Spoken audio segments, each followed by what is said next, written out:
Bonjour, d'abord, je souhaite simplement remercier les organisateurs d'avoir pensé à cette dimension du changement climatique. Ce n'est pas forcément évident, mais je crois qu'elle a sa place dans cet atelier, pour différentes raisons, aussi bien sur le plan de la préservation du patrimoine elle-même que des infrastructures logistiques et des pratiques touristiques également. Donc ce n'est pas du tout pour éviter le débat sur le changement climatique qui est intéressant, mais je vais redire notre conviction que, disons, les activités humaines, à travers l'augmentation de l'effet de serre, effectivement, vont modifier le climat. Le climat se réchauffe et l'effet de serre augmente, et on pense qu'il y a déjà relation de cause à effet, mais ce n'est pas tellement là le problème.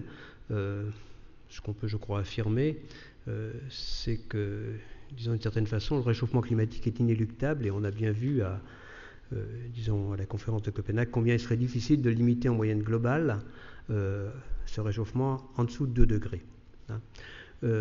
Plus intéressant évidemment pour cet atelier, c'est de voir comment on envisage ce réchauffement autour de la Méditerranée.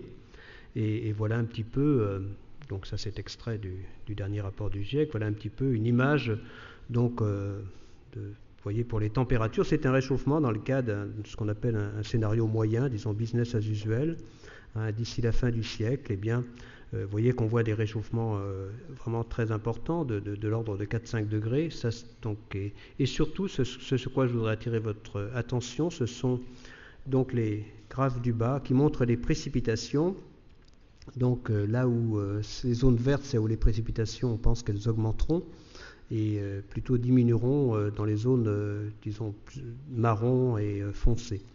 Donc vous voyez le pourtour méditerranéen, si vous regardez l'été en bas à droite, eh bien les précipitations risquent de diminuer dans ces régions, avec des conséquences quand même importantes, bien sûr au point de vue des sites touristiques. On peut penser à disons, les feux de forêt seront plus à risque, par exemple, les vagues de chaleur. Il y a aussi des endroits où il y aura plus de risques d'inondation, on pense aux épisodes Cévenol, et plus de précipitations intenses. Donc ça, c'est une image de la Méditerranée. Je pense que la principale différence par rapport au climat actuel sera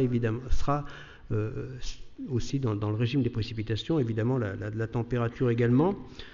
Pour la température, je montre ici plus... donc c'est plus centré sur la France, mais vous voyez que ce que montre le modèle, ça c'est le modèle de Météo France. Alors là, il y a 2 scénarios. Un scénario où on fait attention en haut et un scénario, disons, assez émetteur en bas. Vous voyez que le scénario assez émetteur, ce sont quand même des réchauffements de 5-6 degrés dans les régions méditerranéennes. C'est pas rien, hein, on le redit à chaque fois. Ce n'est pas rien, et bien sûr, ça pourrait être limité plutôt autour de 3 degrés si on commençait à faire attention assez rapidement. Alors, il y a une nécessaire adaptation donc, par rapport au tourisme, et je ne vais pas être trop long, donc à la fois sur la préservation du patrimoine, sur les infrastructures touristiques et je dirais bien sûr sur la population et les touristes, et sur les pratiques touristiques, qui vont certainement se modifier dans ces régions à moyen terme. Si on a une vraie vision, disons, du patrimoine méditerranéen à échéance de quelques décennies, il faut effectivement intégrer cette dimension de changement climatique avec un autre aspect qui n'échappe à personne, mais bien sûr, c'est tout ce qui est lié à l'élévation du niveau de la mer. Après ça, au minimum entre 20 et 60 cm d'ici la fin du siècle, peut-être plus, et surtout à échéance de quelques siècles, il y a cette crainte d'une élévation du niveau de la mer qui pourrait être de quelques mètres. Donc en termes de patrimoine, évidemment, ce n'est pas du tout négligeable. Évidemment, du point de vue population, des zones qui sont plus touchées, c'est plus le delta du Nil.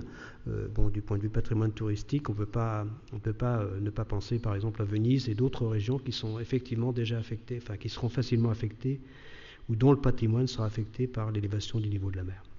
Voilà. Donc mon souhait, c'est simplement que cette dimension changement climatique soit bien intégrée à vos discussions. Merci beaucoup.